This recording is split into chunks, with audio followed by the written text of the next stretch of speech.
Okay, looks like I'm live. I don't know what this means, but it says YouTube is not receiving enough video to maintain smooth streaming. As such, viewers will be experiencing buffering, which sounds bad, but it's what we got to work with right now. Okay. Let's see how many people are here. 6 people. This is the first time I've ever live streamed in my life, so that's exciting. And I don't know if anybody's watching, but I certainly am going to hit record. Yeah. Okay. Well, for anyone who's here, my name's Mark. I'm using this console, which is owned by my employer called SPL, based in Chicago, Illinois. Right now, we're all working from home. I'm working from away from home, and just wanted to spend some time going through this system and figuring out the peculiar things about it, figuring out what this whole sources thing is that they talk about, and if it actually works well, and also, I guess, answer anybody's questions who's there. Looks like Josiah Brock says, "Hi Mark." Hello Josiah. Welcome to my first ever live stream. Hopefully things get rolling here. All right, so to preface this all, I have been on this desk for probably a good 10 hours, 10 to 12 hours. I have pulled in some multi-tracks, and I actually got those into the system by way of the USB cable, by having the USB hit the console, and then I patched the USB audio into the Waves Live recorder, which is, or the whatever it's called, the W Live recorder, and then I recorded that onto the SD card, and then I switched all the inputs to source from that SD card. So I recorded a couple multi-tracks onto here, so I could really see what the effects are like with actual instruments going through them. The only use case that I've really tested this against is mixing a band, and at that in headphones. So if you're listening on speakers, I don't know how that translates. The purpose isn't to be like a good mix, it's just to figure out how the console works. So, and then a note about my setup here. I don't have a zoom lens with me, so I'm going to try to pan my camera around and move it so this isn't going to be top quality streaming, but we're going to move it out for the first portion to do a brief overview of the entire console. I'm not going to focus on anything you can find in the marketing. I'm not going to focus on anything you can just intuitively understand, like these are faders, these are select buttons, but I'm going to focus on the oddities that make this thing interesting, useful, difficult. So the first thing that you're going to notice, right now it's in a glare zone, but I will definitely zoom into this later, is a touchscreen. I do have the brightness cranked up all the way, and I will say my first impression is this is not a terribly bright touchscreen. Now, this is also not a terribly expensive console, so there's a lot of room in the market for other consoles that have brighter displays, and this is just a lower price console, so that's what we have to work with here. But if you're using this outside, you definitely need a darker tint. You're definitely going to need to shade the console's screen. The good news, though, is that you can, for indoor applications, you can adjust the brightness. A lot of studios are darker. A lot of places, clubs are darker, so you can do that. And the console also has a lamp jack, which you can plug in. I think I forgot to look at it exactly, but it's some sort of lamp. They probably sell one, or you can use a little light lamp. And in addition to that, there's a whole bunch of other surface settings that I'll get into later. But the ones that I can show you right now are you can control the meters, which are these indicator lights, separately from the lights that are on the this thing over here, there's a patch light, which is an LED strip that's behind the console. You can't see that. There's a glow, which is an LED that's underneath the console. This is particularly interesting if you're in a club or something and you can't see the back of the console. Rather than taking your phone out, you can just turn that up halfway. And there's also individual lighting controls for the glow of the buttons, the glow of these, the glow of the backlight of the strip. So you can really adjust this a lot more than you might have expected. The way the console works for faders, unlike the X32s, is that you have separation, kind of like the GLD 112. This kind of has the same layout here, where you have one bank that you can bank separately from this bank, and then another bank over here. The important thing to realize about this is that even though, again, like a GLD, Allen Heath GLD, or maybe basically any of their consoles, these are hard-coded. So unlike a Yamaha, though, you can make this 1 to 12 be whatever you want. So that really gives you a lot of flexibility. The one downside of this, though, is if you are like me, where you don't like a ton of flexibility and you just want to page sections together, the only sections that can be gained together are the two user sections. Now, that does give you still 40 faders or more, 48 faders, but I wish that you could somehow choose which ones of these fire together, just simply because they can all be user layers. And the other thing you can do is not do that. You can just say off, I want these all to be separate so the user layers don't bank together. And it just so happens that I have the same thing on both of these user layers, which I'm going to not do anymore because that makes things less enjoyable. Okay, so this is user 1 over here, user 1 over here, user 2, so you can see you can do them at different times. And again, all of these pages can have whatever you want. You can even put the lead vocal here and the sends on fader to the delay of the lead vocal on the fader next to it.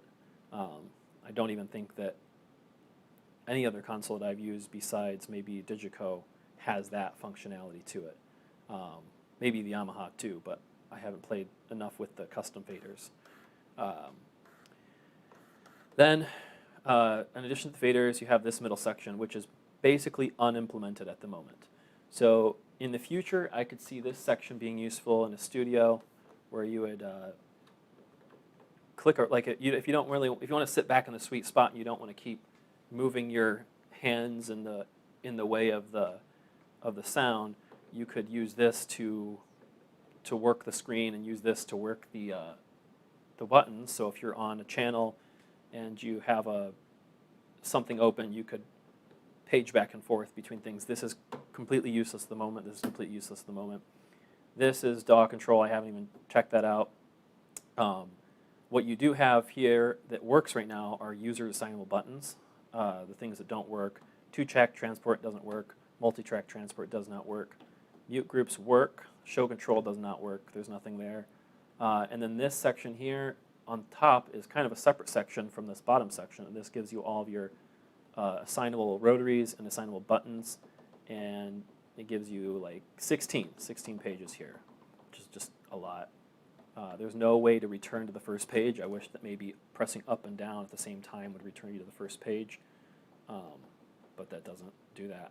And you can edit these buttons to do a couple different things, not a whole lot, but there is some room for improvement because that's obviously all software things. And it's pretty obvious that they're going to come through with updates, because these buttons literally on them say multi-transport, 2-track transport. It's pretty obvious that they're going to come through with a software update to actually add that functionality. My stream thing again says it's not receiving enough data. If you're having problems, just let me know. But I don't know, it looks fine to me. Up here and on this section, these faders correspond to these knobs unless you're in a user mode. So what I found is, say you like to have a lot of individual controls, you can set this up just to be other individual controls. Otherwise, this is going to follow these 4 channel strips, which awkwardly, you can do all the inputs on these channel strips. I've got inputs 1 through 40, aux-ins 1 through 8, bus masters 1 through 16, DCAs 1 through 8. It's kind of, at that point, kind of useless. Again, with no way to return to the first page. I see this being used in 2 ways. Your masters, right there on the first page, you can also bank it through all the matrices, or a user-assignable layer, which is probably what I'm going to end up doing. The beauty of the user-assignable layers is that if you only have 4 channels, 3 channels, 2 channels, 1 channels on them, they will not bank left to right, so you'll never get lost. So if I was using this professionally, not just in my basement, I probably would put my masters here so that I couldn't accidentally page over into the matrices, and when I thought I was adjusting a master, actually adjusting a matrix. Or in that case, if I wanted to just mix with my outputs being matrices, I would put them here instead. So the whole surface down here is pretty useful. This section up here, they call the channel strip. No, I have not. I found one use for it. I'm trying to zoom in. Zoom rocker, there we are. All right, this section is useful for one thing to me, and then is this knob right here. It's a pan knob. Other than that, I just don't get it. So first off, you have the EQ. Instead of being like any other console, where you have, I gotta go to the channel. Instead of being like any other console where you control gain, Q, frequency on 3 knobs, this has all the gains on the knobs, and then you switch to width, and then you switch to frequency. So it's not very easy to get used to, and it's really not useful either, because when you think about it, I'm not going to be adjusting all the frequencies and then going back and adjusting all the widths and then going back and adjusting all the Qs. What I'm actually going to do is just adjust 1 band at a time. That's why with most consoles, if they don't have the full parametric, they just have 3 knobs, 1 for gain, 1 for Q, 1 for frequency. It's much more useful that way. I could see this being repurposed in the future to give you more individual actions, but this EQ section is screen printed onto the console itself. So unless they issue a hardware revision, this is how it's going to be. Or unless they issue a hardware revision, or they just kind of fudge it and say, you can do it the other way, it's just the buttons aren't going to match up. The names under the buttons are not going to mean what they actually do. This is also somewhat useful for seeing what a channel is doing, if it's in an auto mix, if it's assigned to mains, if it's assigned to buses. But again, it's a pan knob. That's all it is to me. And then each section has a view button. A lot of them are pretty obvious. Like if you hit the view button over here, you get, well, that one's interesting. I didn't know that. So if you hit the view button on this one, it goes to whatever you selected here. So if I'm selecting the multi-transport, it'll show the multi. Oh, I got to zoom my camera out, don't I?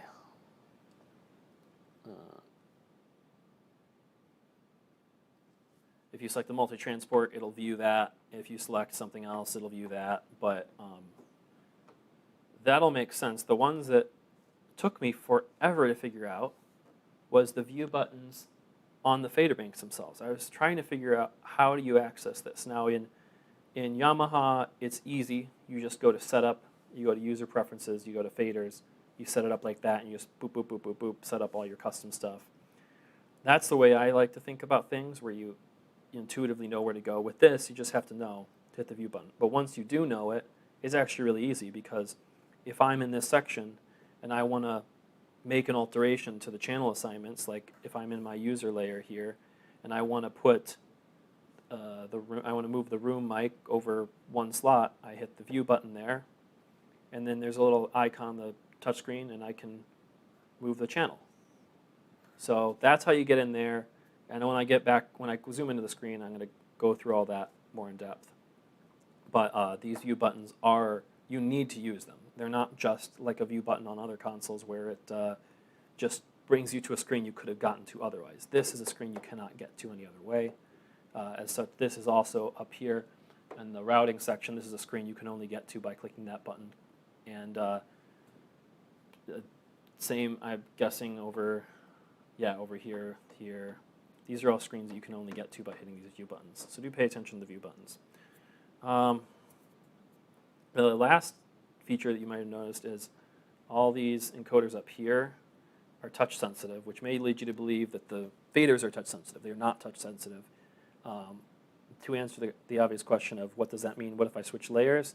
If I have my finger on a fader and I switch layers, it'll try to move and it'll fight me a little bit, but it kind of intelligently do so, and in all my testing I haven't gotten it to forget the fader location. It tries to get to its original position first, and then if it can't do so, it'll stop for a little bit, and then it'll keep trying every maybe 100 milliseconds.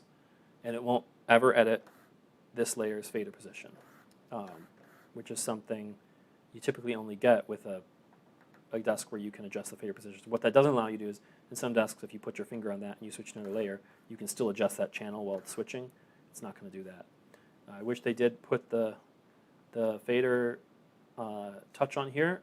That might just be a thing that they're doing to differentiate themselves from the Heritage D, the Pro Series boards, but it certainly would have been helpful in a studio. So with this out of the way, I'm going to physically move my camera and go in to depth on the screen here and list just a few useful notes. Okay.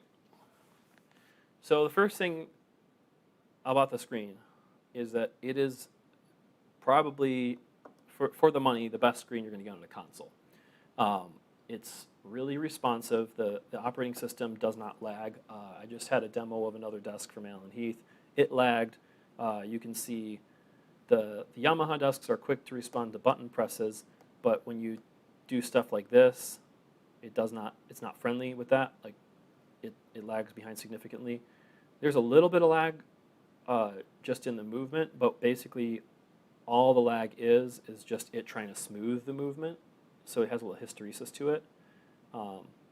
As far as I can tell, though, if you watch the frequency, it is reacting with my finger. The touchscreen is great. It is a capacitive touchscreen, meaning that you're going to have problems if you're wearing gloves, if your fingers are wet, if it gets wet. I can try a little bit of water on my fingers here, but it's tracking okay. You can see it's dropping out a little bit. That is one huge reason why a lot of console manufacturers still stick with a resistive screen, because it benefits users in harsher environments. It also means that in some ways the precision is less, but the way they've designed the user interface prohibits that from being really much of an issue. So now into the good stuff. We're going to go through some multi-tracks and look at how some of the processing works out. So, whoops, I need to figure out how to avoid that. If I solo something, I need my microphone to still come through. That's a good question. Should have thought of that one before I went live. Can I solo safe on this? Well, that is a good question. Can I solo safe? I don't know. I'm just going to mute DCAs to make this work. So, so I'm going to just push play on this multi-track here.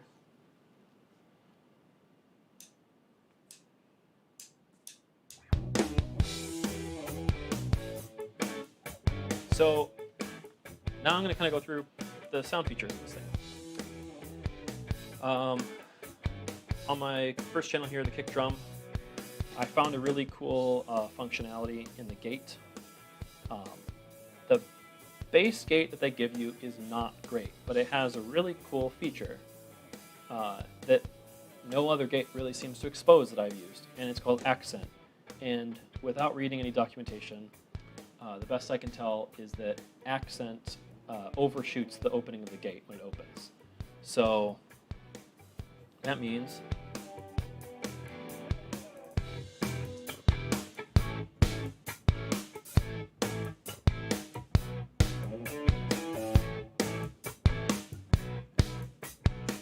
if you're listening to the mix, you can actually hear the snare significantly pump louder than it should otherwise. So it's almost like a little expander that's triggered right when the gate opens and then closes back up. So I'm guessing the way that that's implemented is the signal is raised and then there's a compressor when it opens up and it lowers it down, or maybe it's some other novel approach. It's something that I've never seen before, and I think a lot of people get use out of, because if you want more click out of the kick drum, you're always going to pretty much have a gate on a kick drum. All you need to do is just turn that up. And similarly, if you turn it down, it does nothing. There's no negative accent. That would just be a compressor with zero attack speed. Another thing I noticed is that you can, on the gate channel, similar to a Yamaha console, you can not only insert gate, ducker, and some modeled gates, which I'll get into later, but you can also insert an 1176 or an LA2A, or a Wave Designer, this Auto Rider, which is like a Waves rider channel thing, or this Soul Warmth Pre, which honestly I haven't even messed with yet. So the gate, if you don't need it for a gate, it can function in some other ways. The one thing I will say about the built-in gate is that the release is really funky. So I think what's happening is I'm not liking the curve of the envelope it's releasing at. I'm probably used to more of an S curve, and this is something more linear, and it doesn't sound very good to me. But luckily, you don't have to use just that gate. As I showed before, there's 3 other main gates you can use besides the built-in gate. And I have found that I like the this Soul 9000 gate, which looks like it's SSL channel strip gate from the 9000 series, 9K or whatever. And then this has a release, has a hold, has a range, has a button for fast or slow attack. And the other one I like is the drummer gate, which is just a recreation of the typical outboard rack drummer. This one only has a threshold, but it's perfect for a tom. Like, you just have one knob to worry about. And just hear the toms right there. It's perfect. So you only have to worry about one thing. You don't have to worry about setting an attack in the release. You don't have to worry about loading a preset. All you do is just set the threshold. That's great. And the fact that it gives you all these different gates and all these different other inserts is kind of unheard of at this price point. And it's really something that's only becoming available in the present series of consoles that have all this DSP power for such a low amount of money. Stuff that you really only could do with an external processing, Waves rack, or external processing of the UA stuff, or if you had a venue console that was running HDX. This is right up there. Now, no, you're not going to be able to load your Waves plugins on here, but the ones that they give you are pretty thoughtfully made. And I did see a video online of somebody showing that these units even add the harmonic distortion that would be typical from the physical version of it, for better or worse, just to provide a more faithful, accurate representation. Now, if they're doing oversampling and if they're doing proper filtering, I don't know. I haven't actually pushed them really hard, which I should probably do. I should probably try out this Soul Warmth Pre here. But it's something. It's something that you're not going to get in another desk. I'm going to go to a channel that's not actually being used to actually go through all these different pieces you get. That's definitely using that channel. It's my voice. So in gates, you get the normal gate, which I said I don't really like the release on. That's just my personal preference. You get a ducker. I have not played with a ducker yet. I guess I could have set it up on the multi-track. You get this SSL gate, which is a great gate, and it has the fast versus slow attack. It has the release, and it has the hold, which I usually just crank down. And then you have this, which I'm not sure. I'm not a super hardware nerd, but I don't know. Maybe someone can comment and say what that is.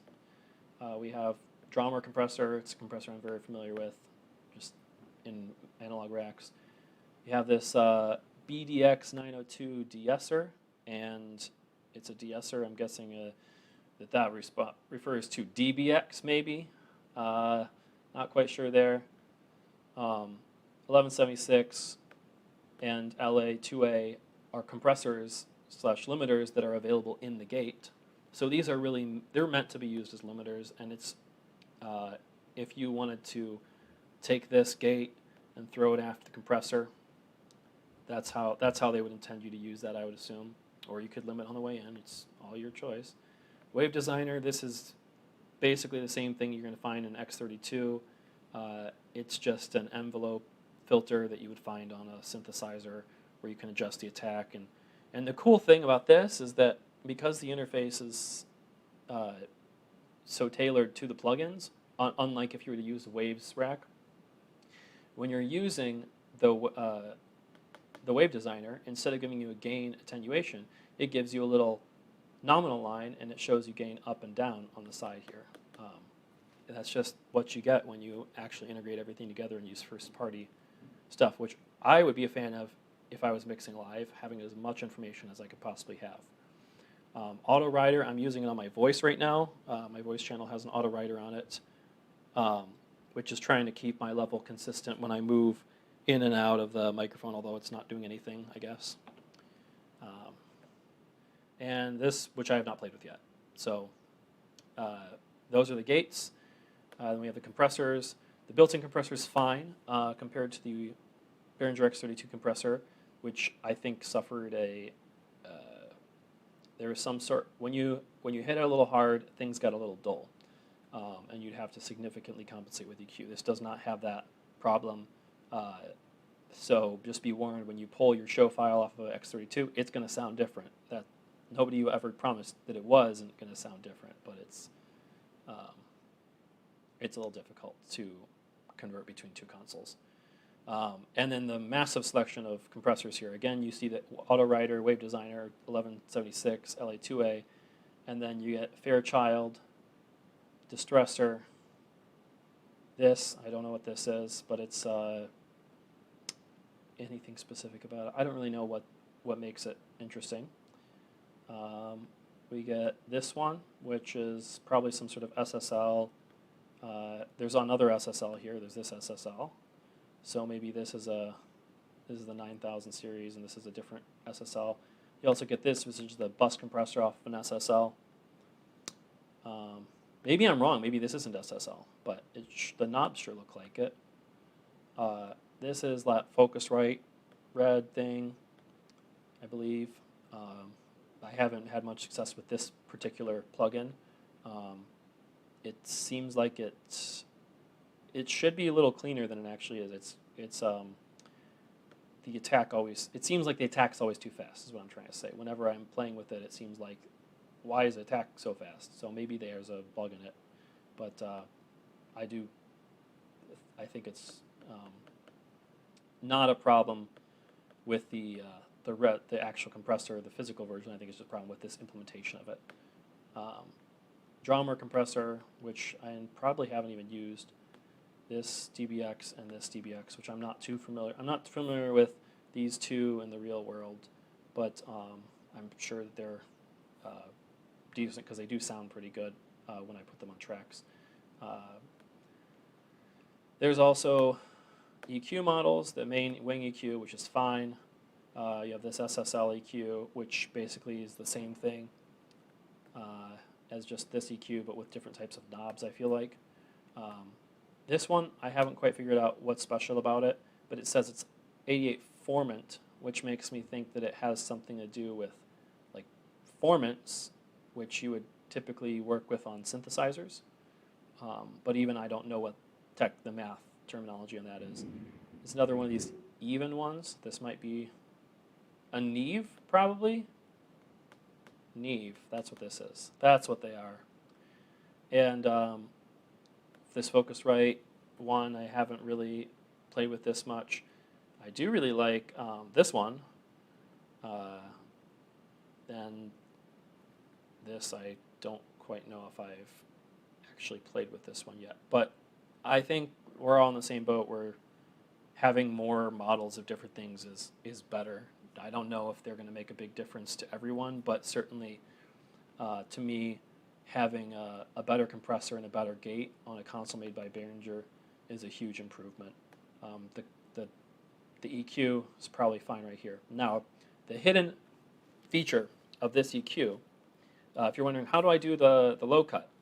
You have to go over in here, hit this button, and enable low cut like that. And there's your high cut as well. And unlike the X32, these are available while still preserving all 6 bands, including the low and the high shelving. So you can use a high cut and a high shelf. It also has this tilt EQ. I'm going to use that on my voice. Not really sure how useful that is. If you already were using the shelves, and I don't know. I guess it's a novelty to me, but maybe to someone else it's more interesting. I will leave it like that because my voice is a little clearer now. But I could have easily achieved that same effect with just a shelving filter here, just like that. So yeah, it's nice to have. But the cool part is you also get a band pass, I believe. I have never used a band pass in my life in a channel strip, but I know it's an important tool for sound designers, and I don't know what kind of sources would utilize that. They wouldn't already have that in the patch on the device itself, but certainly if you were bringing in devices and you need to manipulate them on the board, especially in a sound design way, that would help. Don't quote me on that, but the coolest thing is this Maxer, which is, I'm pretty sure, just like an Aphex processor, and it's really, really effective. You can go quite overboard with it too. Like when I turn it all the way up to 100%, it just adds a ton of brightness to the signal. So you can really crank this thing and utilize it creatively throughout your whole workflow, and it's on every single channel. Does not take up an effect slot. It's just there. The only thing it takes up is you can't use a tilt EQ and the Maxer at the same time. That's the slot it uses. But it's on every single channel. Let's see, is it on aux? It's not on aux channels. Similar to the X32, the aux channels are kind of sub-channels, substandard channels, that is. It's not on buses. Is it not on matrices? Oh, my microphone is falling off. I have a gaff tape to my shirt here.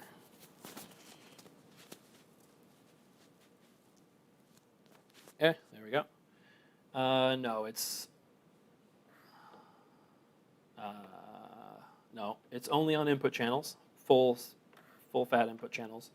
But that Maxer is super useful if you are. Now, I've been tweaking this thing for a long time, but if you are just kind of getting a band up and running, and you just need that guitar to be brighter or something, that's where you're going to want to reach first. Of course, it is quite buried. Like, you have to go in here, you have to click there, you have to click there. But I have used it on quite a lot of channels here, and it's a really cool thing. So back to, there's a couple more effects things here. I would want to go to a bus. This is a section people are complaining about, rightfully so. The console is 40 channels. There's an additional 8 aux channels, which are a subset of features that you get on a normal channel. You have 16 buses, which can send to matrices and mains. You have 4 mains, which can send to matrices. And you can also do some clever routing, which lets you move things around even more freely. But you do not have an effects rack. You have inserts. So that means in certain situations with mostly mono sources, the X32 will outclass this console. What I mean by that is the X32 has dedicated stereo returns from the effects. In addition to the aux channels, which are the 1/4 inches on the back, that's what they're usually wired to, that are similar to these channels where they only have a 4-band EQ and less insert potential. To me, what it means, there's one situation I like. What I like to do is I like to send my vocal to a bus and then send that bus to multiple effects. And then if I have a, let's see if I can zoom out here just to get my hands in the shot a little bit more. Okay, so I have my vocal here, and I have a band that's playing a whole set of stuff, and I'm going to send this vocal to this bus. This is my reverb bus. This is the bus, my vocal reverb bus. All my vocals go to that bus. Now, sometimes I want delay, sometimes I want plate, and sometimes I want nothing, and sometimes I want a longer reverb. So what I would do is I would take this bus, I would send it to an effects slot, and then another effects slot, and another effects slot, and it would feed 3 effects at the same time, and then I would use the returns over here. The other thing I like to do is EQ the reverb on the way back. Now, I'm not saying you can't do the latter. I'm not saying you can't do the former. Say you wanted to do the way I was talking about. You could totally just send your vocal to this effect, to this bus right here. I'm going to send my sends on fader, turn it up into this bus, and I can patch this bus into this aux channel, which is going to, see there, input is coming from the bus, and I'm going to throw an insert on that aux channel, which, interesting. Yeah, okay, so I've done it the other way at this point. I can throw the insert over here, but there's a big caveat here. You know, in the main channels, you can I gotta zoom in. You can reorder all these features here. You can put the insert in front of this EQ. You can put the EQ after anything. On the aux channels, you can't do that. Now, yes, you can put the effect on a full class channel, but a typical show might have six of those, right? So you've significantly eaten up the channels that you have available to you by doing so. You're eating up buses for the sends. You're eating up full citizen channels, and you can't put a microphone through these channels unless it's like a talkback or something. So in certain situations, the X32 has more channels. Now, the second you start having stereo sources, which is super common now, especially in coming from keyboards, coming from trigger machines, when you start doing that, this is obviously more powerful because every single channel is stereo, which I'll show you in a second. But you have to keep in mind that if you want to do the workflow I was talking about, you're going to have to eat up a full class channel. You're going to have to use channels 1 through 40 for your reverbs to insert plugins on them. And that's because the plugins can only exist on a channel. They cannot exist in the rack just by itself. I don't know why that restriction exists, but it kind of sucks. So back to the way you'd set this up. It's not immediately obvious at first how you would set up a reverb. In fact, the X32 comes factory preset with a reverb, I believe, unless I've just been, no, because when you initialize the console, it puts a delay, it puts a reverb in there. This one does not do that. It's a bit more professional in that way, I guess you could say, but so what? Like, can't you just give us some instructions on how to set this bus up? The casual way to do it would be to insert on the bus and then send the bus to the mains or to the matrices, which would mean you would have to put this reverb in this slot because this slot only affects the sends to the matrices. Now, if you that means basically that you can only control the send, or you can only control the reverb going to the bot. So if you have it pre-fade, it's pre-fade. If you have it post-fade, it's post-fade. So you have to make that determination for yourself. Am I okay with just a reverb that I can either only control the send, the total send level, like when you want to do a delay shot, you're just going to lift that up and bring it back down, or do I want to be able to control the return? If you want to be able to control both, and on a non-channel level, you're going to go and add that reverb onto the bus, and then you're going to patch the bus into an aux channel. That way you can EQ the return, you can change the level of the return, because a lot of times you're going to want to change the level of a return to modify the overall level of the reverb, or say put it on a DCA.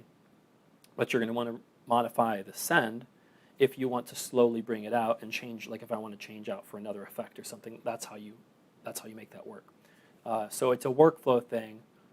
If the desk had more channels, if these aux channels were full class channels, like the name implies they should be, then this wouldn't be too much of an issue, but it starts eating up the channels you thought were rightfully yours. Like on a Yamaha, you have 64 channels, but you also have all the buses, or all the effects that you can directly insert on, and then you have additional channels for the returns of those buses. So you actually have 64 mono channels on like a QL5 or a 72 on a CL5.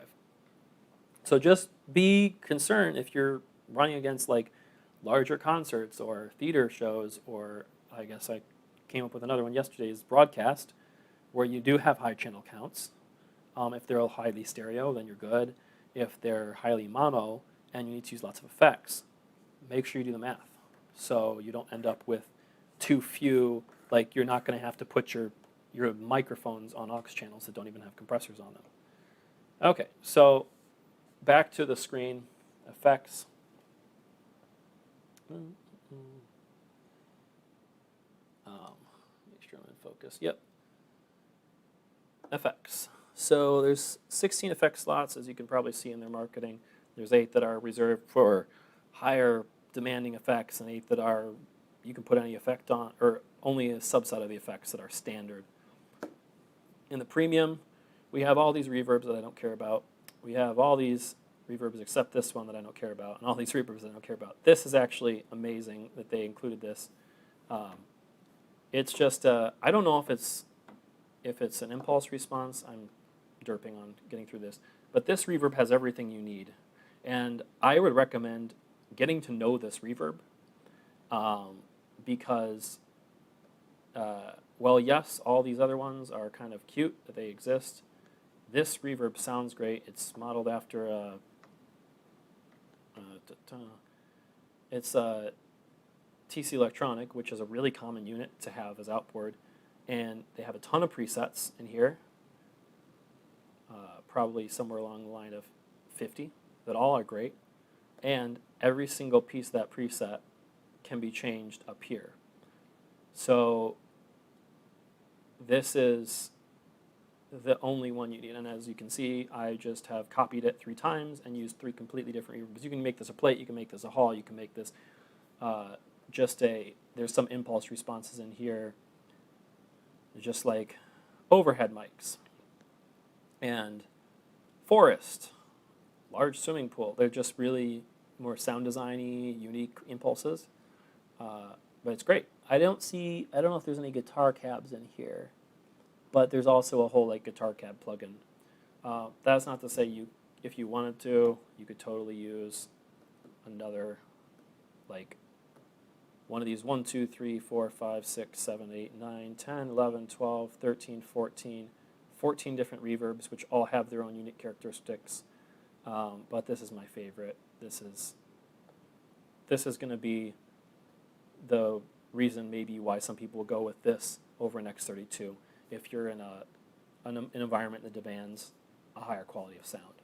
Because if there's one thing that normally consoles lack, it's good reverbs.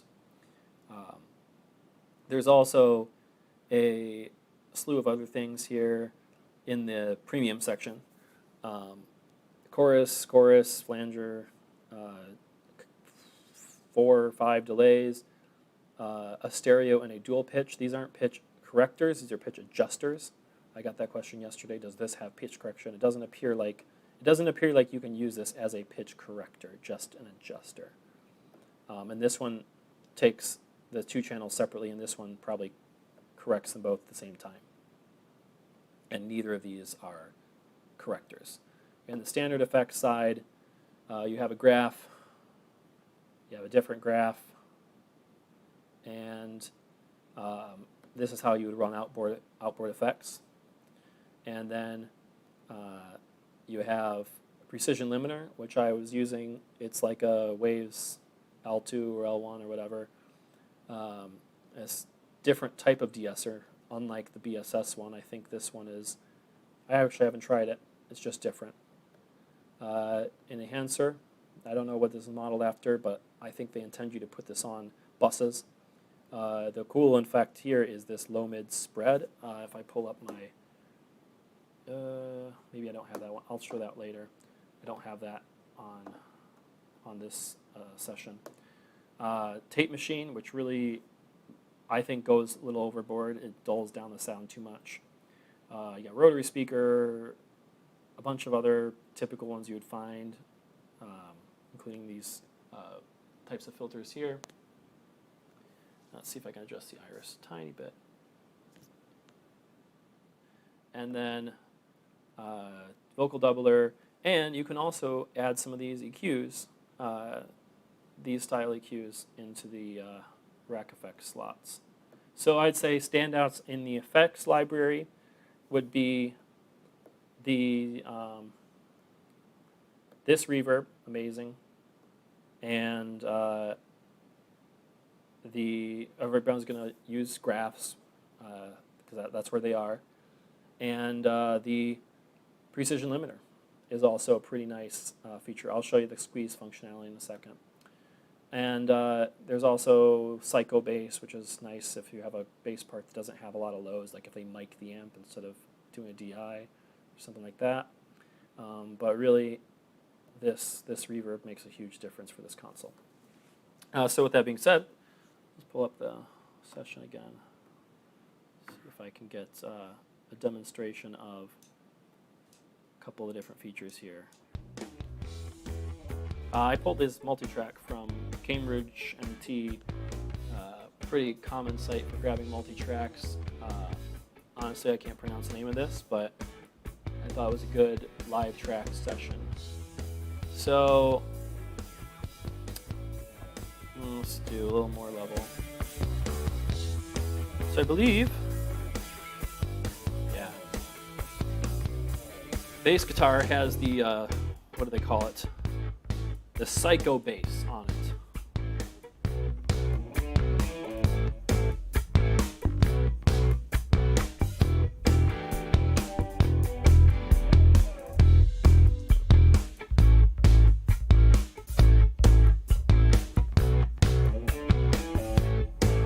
So it's pretty extreme what you can do with this thing.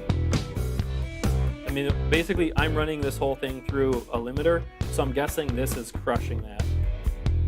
Yeah, it is. It's totally crushing it. The entire mix, just to keep it loud enough for YouTube.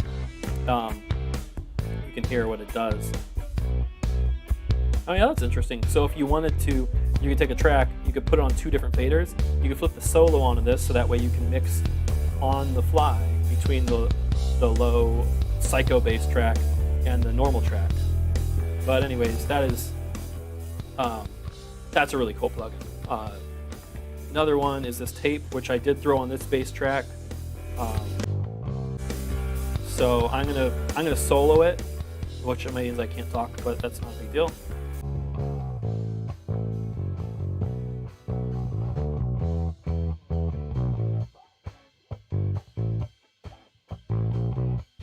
So, like most tape things, it's really kind of subtle, but this one isn't as subtle as a plugin that you would buy on a computer, which you can dial down. So even when you take the drive down, it really cuts a lot of the high ends, really cuts a lot of the attack out of stuff. But in this particular case, it was I threw it on the channel just so I can have a bunch of different effects. So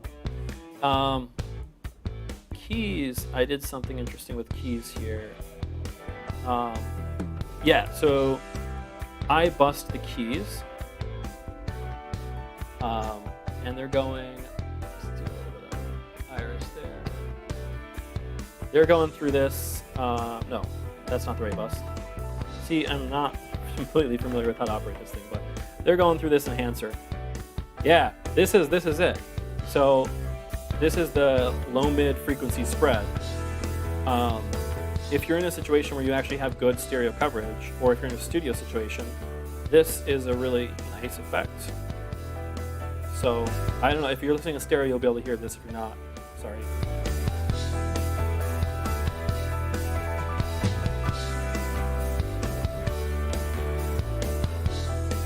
So not only does it give you a little bit more spread, but it also fills in the mids, which sometimes you can get in a situation where you just don't have any mids left.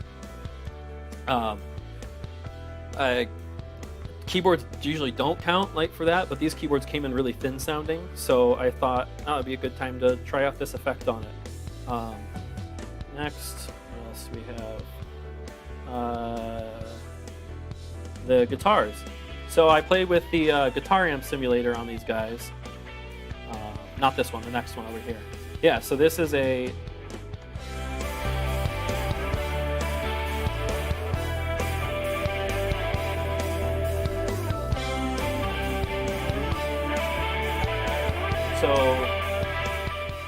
this guitar amp simulator it's one of 5, and in this case the track just sounded a little bit like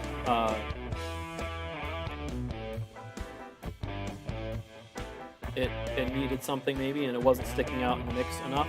So you can throw this on. This is also really great if you have a band that comes in, which might not happen with the console of this size and gigs of this size, but where they come in, they just have a plug. They plug your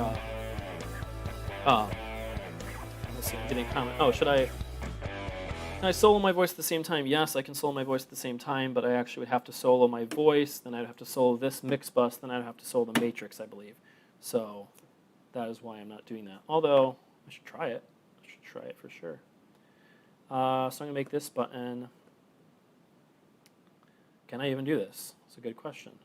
Can I make a button that solos a track? Probably not. Probably not. No, I cannot.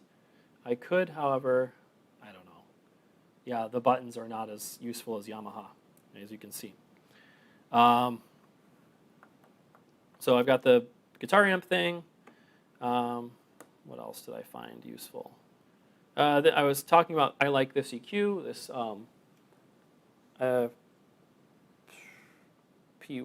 they call it the Pulsar EQ P1A M5. The reason why is because it has one really easy to use knob, and it's called mid dip.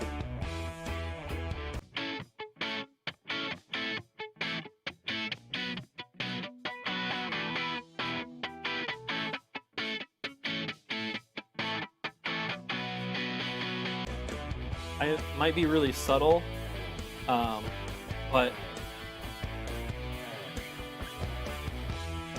it's a pretty interesting effect. I'm guessing it's just a unique EQ, and that's why I like it so much. So it looks like this is 2 different models here. You can turn them on independently, but I just happen to like that. The center frequency's up there, the dip is there, and it's just a very interesting cue. The way it reacts, the more you turn it down, the sharper it seems to get. So I like that they're including some effects here that usually you wouldn't use live, but in this case it makes it really easy to get a sound working, or to throw it onto a library. Yeah, and then, or I guess that would be, the library thing is You know, I haven't quite figured out how to store specific pieces of effects without having to go through library and recall scope, all that stuff. So that's somewhere that really needs some big improvement. Let's see, what else do I have on here? Effects. Another interesting thing I found on vocal track specifically is this is a doubled vocal. So this is actually a studio recording that was recorded live in the studio. This vocal has 2 different channels, but if I wanted to process them the same, all I have to do is assign it to a stereo input source. Put that input source here. This is card 19/20, meaning it's 2 actual channels getting mixed in. And then when I go in here, change the width to 0. So it just throws both tracks in the same spot in stereo field, and then you can move that from left to right. So it makes it easy when you look at that channel count and say, oh, well, it's only got 40 channels. I can't really do X on it. Well, maybe you can throw the top tom and the bottom tom mic onto a stereo channel and width it down to 0, and then use the routing setup to maybe you can't do that. You would have to use an XLR cable that flips the polarity. But anyways, it's if you were trying to do a tour with this desk and you wanted to do some of those more intense sound things like double micing toms, you can do that with one channel, and it's just easy. Like you just have to adjust the gain on one versus the other one and use it like you would on an analog desk or any other desk with a digital Y split in, but at least you have a little bit more control. Let's see, am I getting anything? Am I not covering anything? I'm gonna look at my comments from yesterday. Okay, so main comment I read that got me thinking was, can this be used for a broadcast workflow? And the stipulations for that were, let's see, looks like this user here, where are they? They've got a picture of their channel counts on a QL5 using, still loading on my phone here, pretty much 70 to 80% of the channels, a lot of them however being stereo. So in that case, yes, if you have a lot of playback coming in, a lot of stereo playback coming in, certainly this is a good console for that, because you can patch in all these channels as stereo channels, LR. The thing being, the first channel has to be an odd and the second has to be an even. It's a pretty typical requirement. Although I will show you a way around that. If you have a situation where, say, the multi-track that I just recorded, I don't want to re-record that multi-track and move the channels around, but it has a left and a right split across an even odd rather than odd even, you can actually, you have to burn up a couple channels, but these 2 channels in particular, basically, why is this mute activated? Is it mute grouped? Okay, I have no idea why this mute is activated here. But I pulled in card 4 and card 5, which, if you know, is an even then odd pair of channels. So this is how I would take in the overheads, which I'm intending to use on the stereo channel, patch them to 2 channels here. Is that the reason why? That is interesting. I'll have to investigate. And then you go into routing to this input side, go to user signal, click on the user 1 left, user 2 right, put it to stereo, and then choose its sources as aux 7 and 8.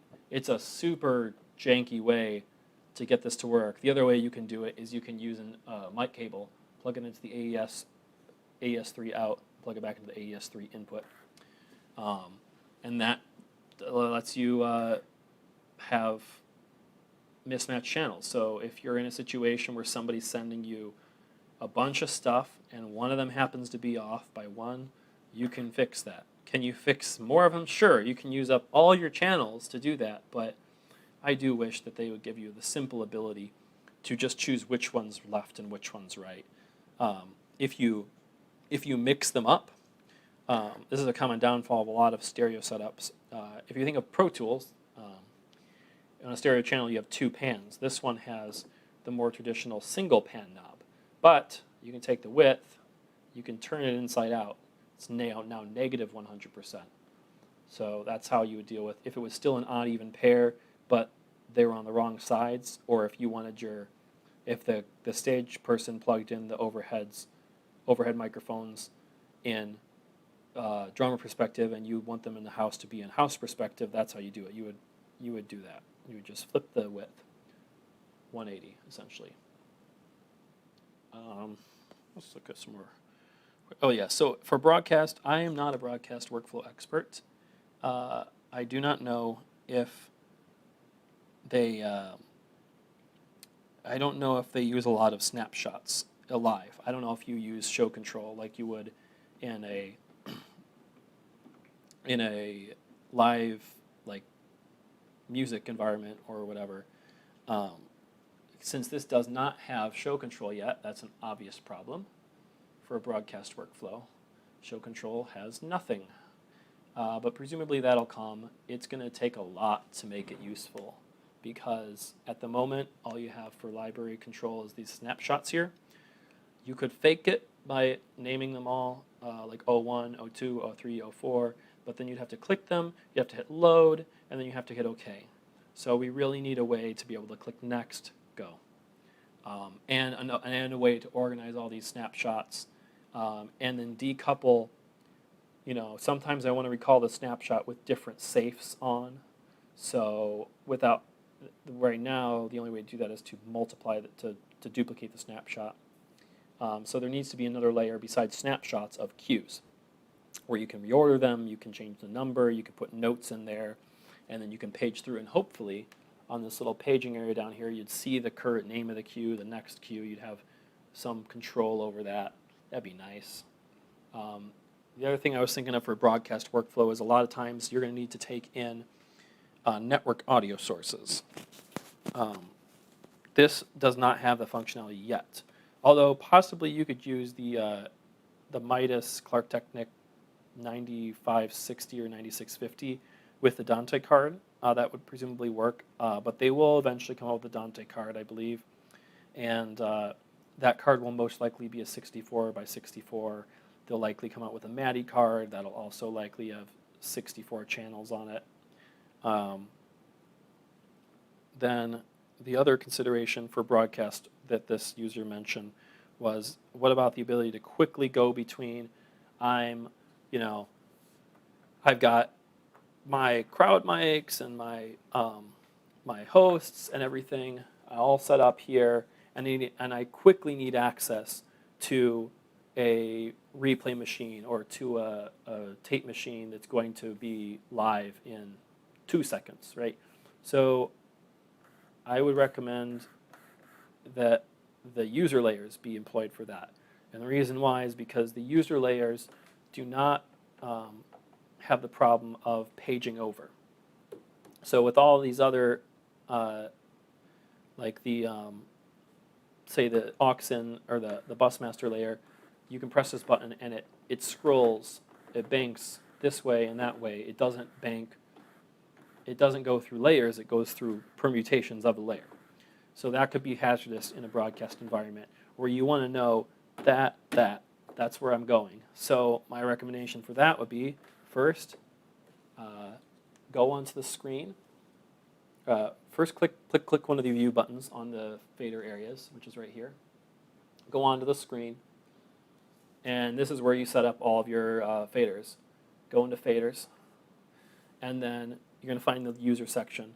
You can hit this gear, or you can hit utility, and turn on the link on the left side of the console. You might also want to turn the speed to fast, which basically takes the faders from a crawl to a really fast pace. I guess that they probably keep it on slow and medium to increase the length the faders are going to last. You're going to build your user layers. And the other thing you're going to notice is that when you change the user layer, they're both going to change. You just take a drink of water. So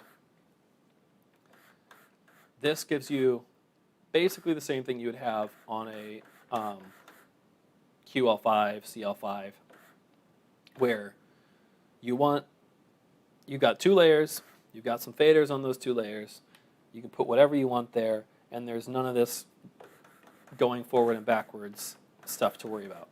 Now, right now, I thought I tested this out yesterday and we were able to avoid this. This might be a setting that I'm missing, but I swear yesterday, when you go to a user layer that only has the number of channels that you have strips available for, it would not give you the ability to page left and right. But either way, as long as you never press these buttons, you have a pretty quick and easy way to get back to the exact configuration that you're used to. If you're looking for a channel and you know, oh, it's on this next layer over, hit the button, there's a channel. With the other setup where you're going through these, there's so many different places where you can go. Kind of like the GLD, it's a lot for a high stress environment.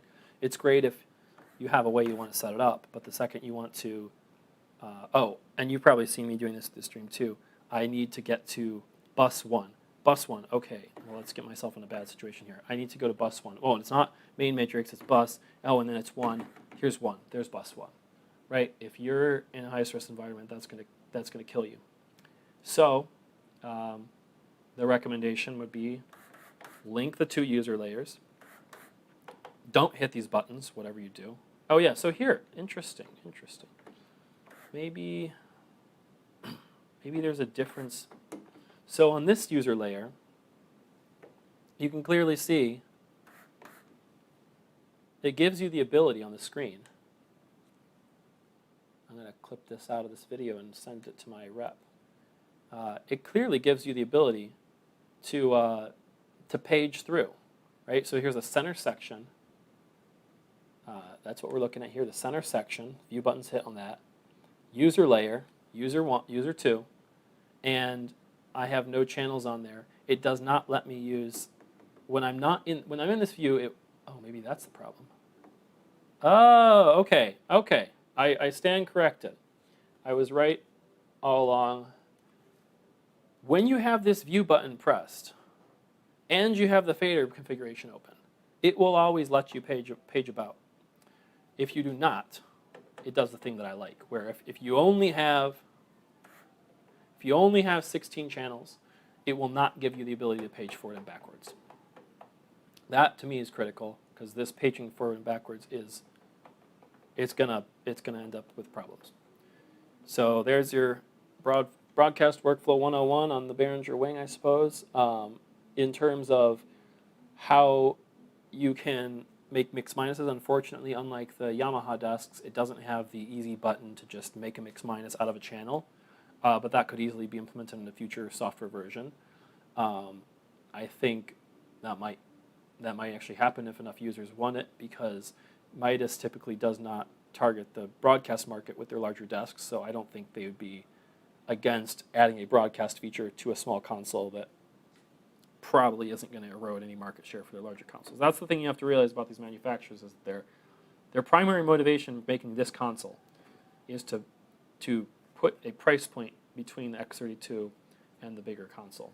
So they don't want to give you the ability to do anything very sophisticated on this, because if you're doing anything very sophisticated, you probably have an order of magnitude more budget,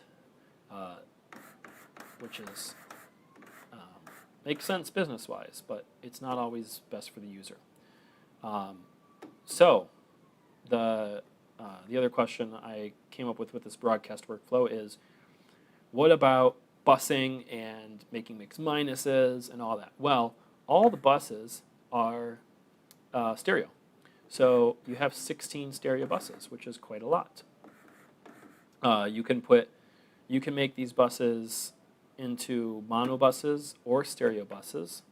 I believe they're always, I think they're actually always stereo. You would just use the left channel only potentially. Again, I'm not sure. Another question that was asked is, can you mono sum a bus? Maybe. I don't know. Certainly, it depends on the count, the number of buses you have. So if you were looking to fully maximize this desk and you wanted to do some mono summing, maybe you would grab some outboard gear, or maybe even throw a Dante card into an X32 rack or an X32 M32C. That could work if you want it all contained in one thing, like you're doing mobile work. You don't want to have a whole rack of stuff that's all linked together. You could bus to stereo 16 stereo buses, which in Yamaha terms is 32 mono buses, and then you could send those to matrices to make monos of things. There's certainly cases where you may actually need more than 16 buses, so you're actually starting to use the main buses, which in a live setting, these main buses are meant for basically whatever's being sent to your PA, but the only difference between a main bus and a bus that I can really find, well, let me just confirm this. The only difference I can find is that a main bus cannot be sent to a main bus, and a bus can be sent to a main bus. So what that means, I can illustrate that with my camera here. What that means is, for a workflow where you don't have like a PA and you have a lot of different places you're setting audio to, you could just use the main buses, these 4 main buses, and as an extra 4 aux or 4 buses. And the matrices, you cannot send channels to matrices, which is always, to me, seeming like an arbitrary restriction. Can we just have buses? But I suppose that might lead to people feeding things back into other things. But basically, that's just a user preference, I think. I think that it should be possible to just have, like in a digital audio workstation, just have buses. They're all buses. They're all the same. I'll go through my questions one more time, and I think I'm going to cut this off.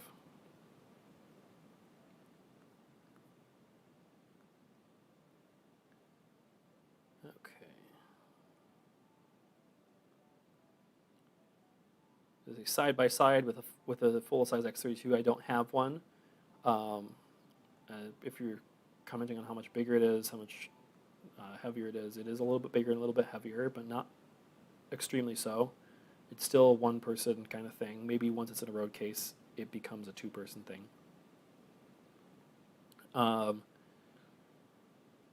Mixing IEMs. Yeah, okay, you can pan into stereo buses. I don't know what remotely means. Is it easier to set up mixed stereo in-ears on the wing? It's a bit clunky in the X32. Yes, all the buses are stereo. You have this set up where you can take a channel, you can send it. This pan affects the send into the masters, anything that's post-fade. Anything that's pre-fade uses this specific pan for that specific group. I don't know what a lot of this. Oh, I see. So you can make any send either respect the group, or you can have it. You can set, just like an X32, anything can be post-fade, anything can be pre-fade, subgroup. Panning, you can individually pan pre-fade stuff, or you can link the pan to the channel. Not sure what difference that would make. Maybe, I don't know. Send mute, follow mute, always on. So this is like, even if you're post mute, you can make it so it's always going through. That would be useful if you were using the master buses as additional aux returns for your wedges or IEMs. They would all share the same mute, but you could, I don't know, maybe you could find a use for that. So there's a send to a group. That's I think groups are always post-fade. Yep. These post-fade sends only will use the pan of the channel. It's a slight limitation there. Let's see, what else would be in an in-ears workflow? I guess soloing stuff, that's always an interesting one. I guess, yeah, that's the question, is how does this work as a monitor engineer desk? If you solo a bus and then you solo a channel, maybe you would just need to use exclusive, oh yeah, that's the other thing, exclusive solo. In here you can, I have no idea what this is. There's live and studio monitoring, and then also in-place monitoring as well. So you've got exclusive solo, solo files select, PFL, AFL rules. I'm going to do a little zoom in there. Yeah. So, yeah. Different types of, I put it in studio. I don't know what this does though. And you have two sends. So this is, right now I'm sending the monitor level pot to the stream, and this is my headphones that I'm listening to, but they're both getting the same source, which they would. You can't send different things to different ones.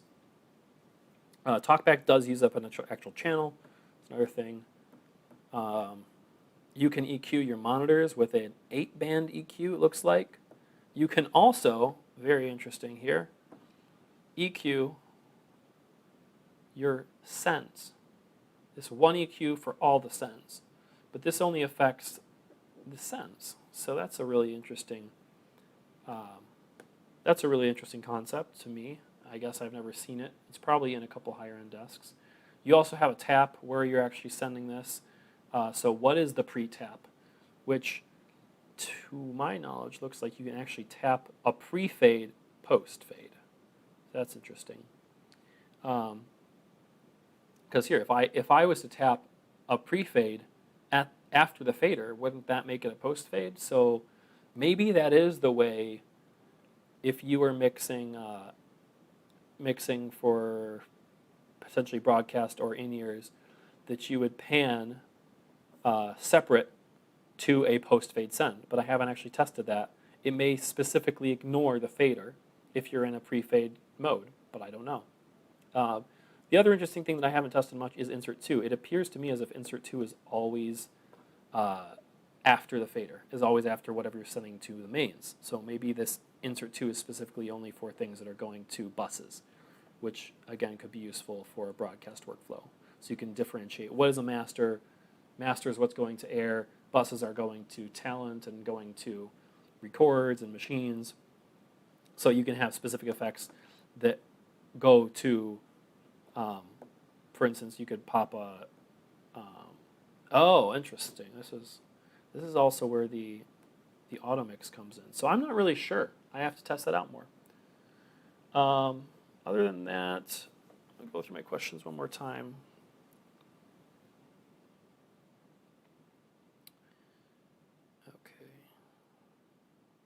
Someone mentioned about aux 7 and 8. The physical quarter-inch outputs on the back of the console are linked to whatever is going on in the headphones, the physical headphone connectors. The way you can think about it is the physical headphone amplifier is wide with those outputs. It's affected by this. It's affected by all that. So watch out for that. That being said, if you wanted to plug in a headphone amplifier, there's dedicated TRS outputs for that. So probably what that's going to get used for most often is a headphone amplifier. Broadcast television again. Yeah, and that's all the questions that I found. I'm going to compile this down into some shorter little snippets, and I'm going to ask some questions to my rep, and that's about it. If anybody has any questions on this, leave it in the